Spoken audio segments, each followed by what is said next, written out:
Yan. So, meron tayong tinatawag na characteristic of database approach. So, number 1 is self-describing nature of database system. So, a fundamental characteristics of the database approach is that the database system contains not only the database but itself, but also a complete definition of description of the database structures and constraints. So, dito sa ating subject, gagawa tayo ng mga diagrams para mas madaling maintindihan ang natin, pagpaplano ng isang DBMS sa ating system. Yan. Insulation between programs and data abstraction. The structure of data files is stored in the database management system catalog separately from the access program. We call this property program data independence. So, class, kung mapapansin nyo kanina, ito yung mga tables na ginamit natin kanina. Check natin. Di ba 5 siya? 1, 2, 3, 4, 5. Balik tayo. Yan. So, 5 siya. 1, 2, 3, 4, 5. Tapos, balik ulit tayo. Check natin yung kanyang columns. Sa student daw, may 4 columns. Course 4 columns. Section 5. Grade 3 at prerequisite 2. So, maganda rin kasing pinaplano din yung number of columns natin. Para gets mo kung tingin mo may kulang pa or pwede ka pang magdagdag. Next is the columns. Yan. Dun daw sa column na name ni student. Yan. Ito na yung tinatawag nating data type, yung sinasabi ko kanina. Ito yung subject na student. Ito yung kanyang nasa loob, di ba, ng column, meron siyang name. Yan. Dun daw sa name is meron daw data type na character. Yan. Tapos, itong 30 is, ito yung pwede mong i-input lang na letter sa kanya. Hanggang 30 lang yung maximum. Yan. Belongs to relation student. So, alam mo na itong name na may data type na character ay para kay student table. Yan. So, lahat ng yan ay kay student. So, course. Yan. Course name. Parang bine-breakdown mo lang dito. Yan. Para nakaplano siya kung ano yung mga makakita natin sa ating database. Next. Support a multiple views of data. Yan. The structure of data files is stored in the BMS catalog separately from the access programs. We call this property program data independence. So, dito, sa ating database system, kasi pwedeng bawat user is merong part lang ng database ang pwede nilang makita. Kumbaga, may limit. May limit sila, pero maraming klase ng users yung pwedeng maka-access dun sa data na yan. So, depende kung anong klase ka ng user. Kasi, halimbawa, sa student information system, yung teacher, nag-send siya ng grade sa database. Nag-save na siya dun. So, maraming data yung sinend niya. Sabihin natin 40. Tapos, ang pwedeng umaccess dun sa database na yun is 40 student din. Pero yung 40 student na yun is piece lang ng kabuuan yung pwede nilang makita. So, yun. Yung tinatawag na multiple views of the data.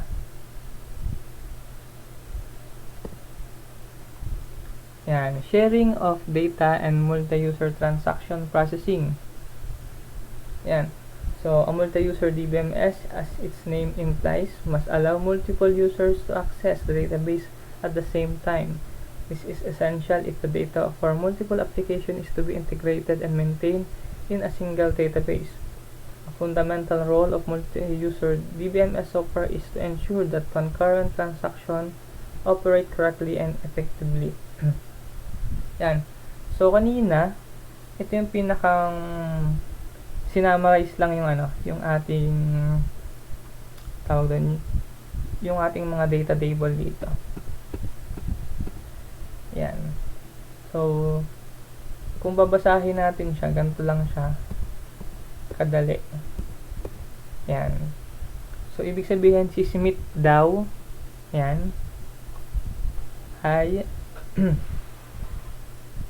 mayroong course, may kinuhang kong dalawang course number. At ito yung grade niya. Ang semester ay fall year 08. At then yung section ID niya na 119 at saka 112. Tapos,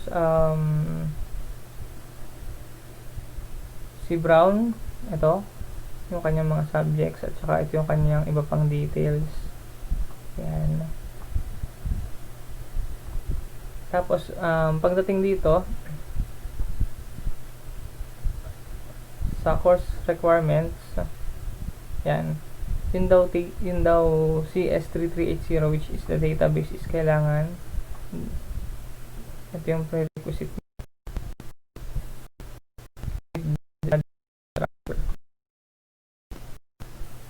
Yan. Sinabing sharing data and multi-user transaction process, parang ganun din yung kagaya ng sinabi ko kanina. Yan. Nagsishare ka ng data, and then doon sa data share, pwede siyang share sa table, kagaya ka na. Yan. Kagaya nito. Ang nakalagay lang naman dito is course number, hindi nilagay yung course name. So, ibig sabihin, nagsha-sharing sila ng data dito, which is the CS3320. Yan. Connected siya dito. Ay tinatawag nating database. Yan. So, hindi lang yung mismong mga users ang pwedeng mag-share ng data, pati rin yung mga nasa loob ng bawat table niya sa loob ng database. Yan. So, ito yung mga user, iba't ibang klase ng user na pwedeng mag-access sa ating database. Number 1 is the DBA. Number 2,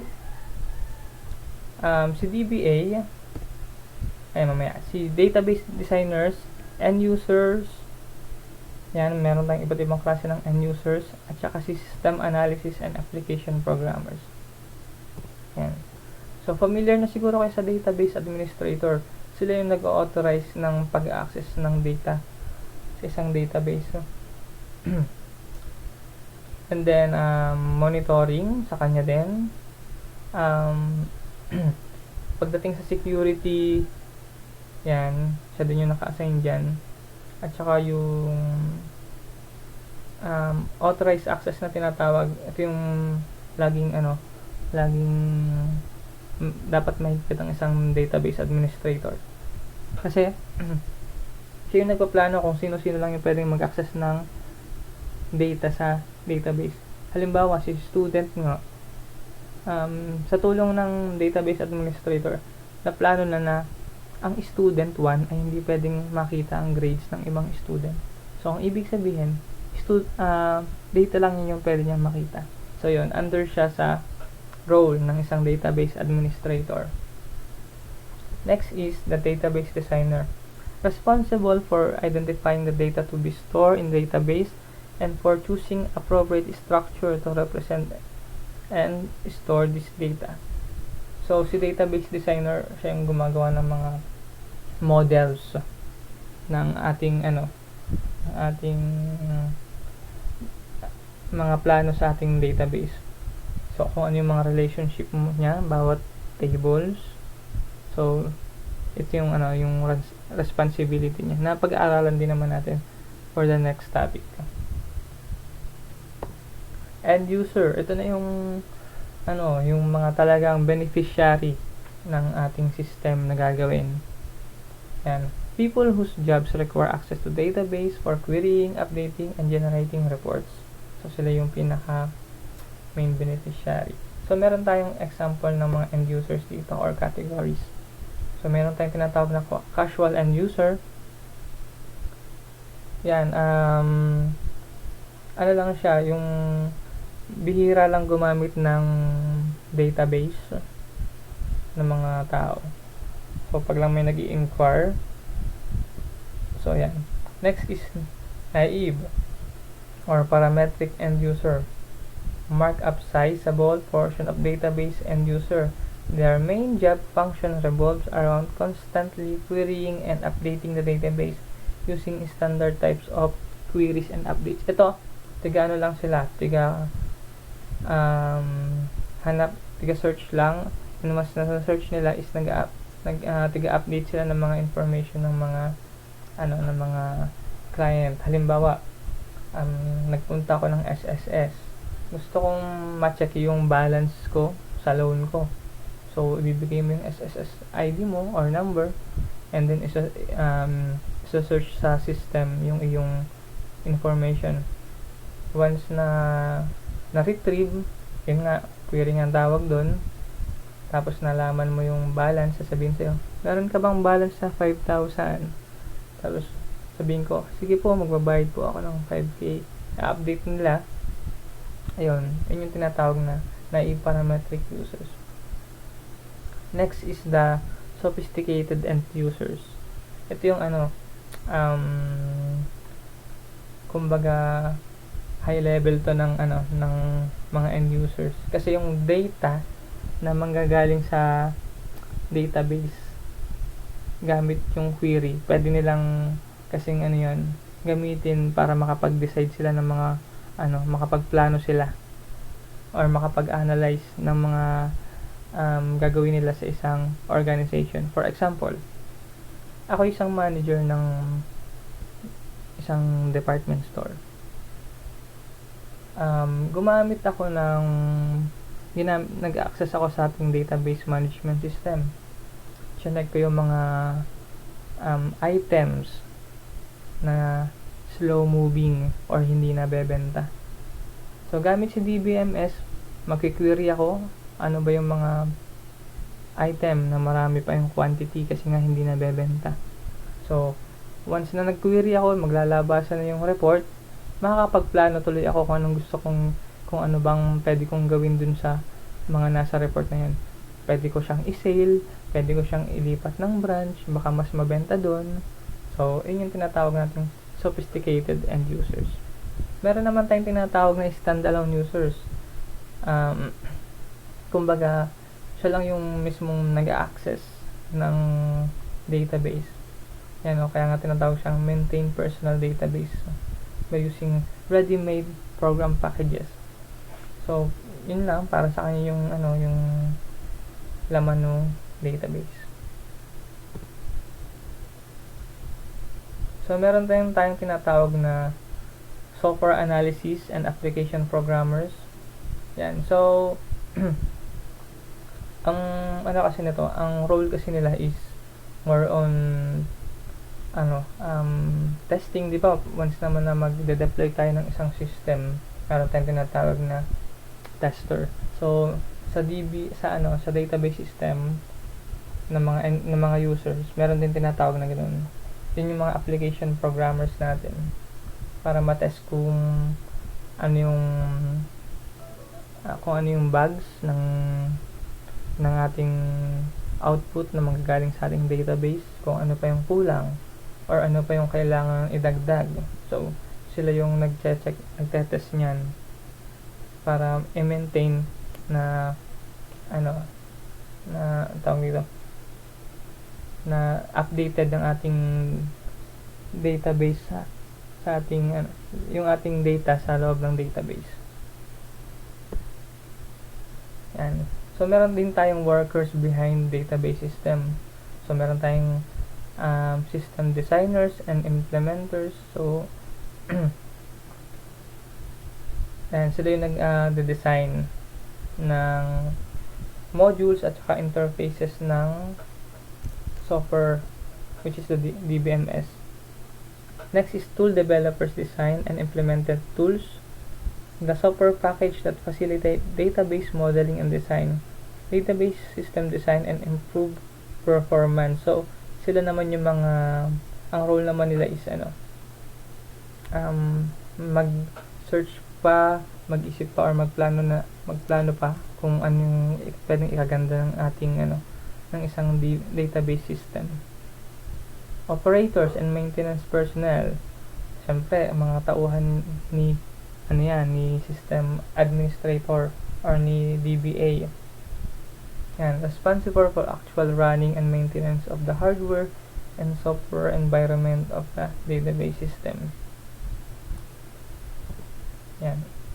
So, ito yung advantages ng DBMS. So, controlling redundancy. Yan. Kailangan nating ma-eliminate yung duplication kasi pag maraming duplicates na data is mas kumakain siya ng storage. Kaya pansin nyo dito, yan, at saka dito sa kabila,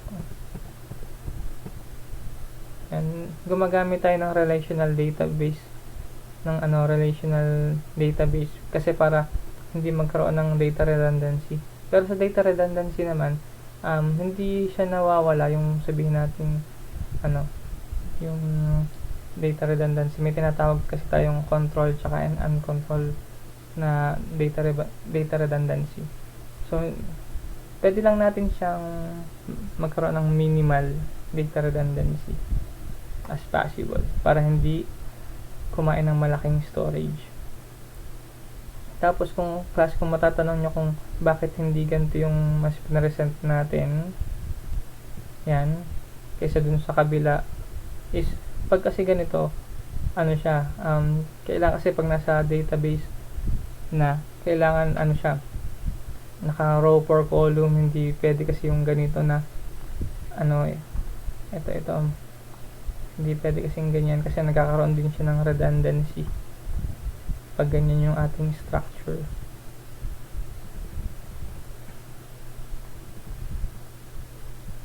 Yan, restricting unauthorized access.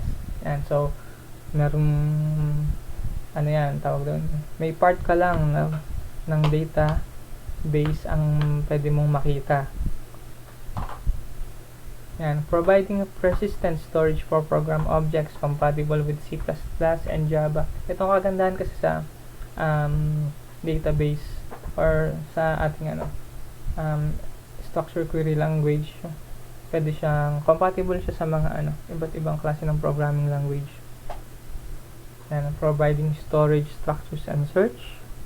Yan, providing backup and recovery. Kasi once na nag-hit ka na ng button at may command yun na alin man sa mga command na create, add, update, delete, is automatic na-implement na siya. Paano kasi pag namatay, di ba, yung ilaw or nawala ng kuryente. So, ganun siya ka-flexible or kabilis. Tapos, yung recovery naman, once na meron ka ng maraming ka ng data sa loob ng container, pwede mo siyang i-backup as magiging magiging file na pwede mong i-backup and recover kung mawala man or magkaroon ng system failure. Providing multiple user interface. So, kagandahan nito, pag marami kasing users, dapat iba yung kanilang user interface para alam lang nila kung ano yung mga data nilang pwedeng i-access. Halimbawa, si student, dapat sa user interface niya, yung personal information lang yung pwede niyang makita. Wala nang nakalagay doon sa user interface niya na mga buttons or links na pupunta sa hindi naman dapat niya ma-access na data. O yun. Representing complex relationship among data. Yun. So, hindi nga lang yung mga user yung nagkakaroon ng sharing ng data, pati rin yung relationship ng mga data sa bawat table. Next is enforcing integrity constraints. Yan, tapos dito naman, sa ating DBMS approach, makikita rin natin dito yung relationship ng mga data sa bawat table. Yan. Permitting inferencing and actions, and additional implication of using database approach. So, meron tayong potential for enforcing standards kasi eliminate nga natin yung i-minimum natin yung yung data redundancy, kaya may mga nagsusupport sa ibang table na magbigay ng another data. Flexibility, kasi nga once nag-update ka ng data sa isang database, magre-reflect na agad yun sa ibang user, kumbaga updated siya. Economies of scale, so mas kung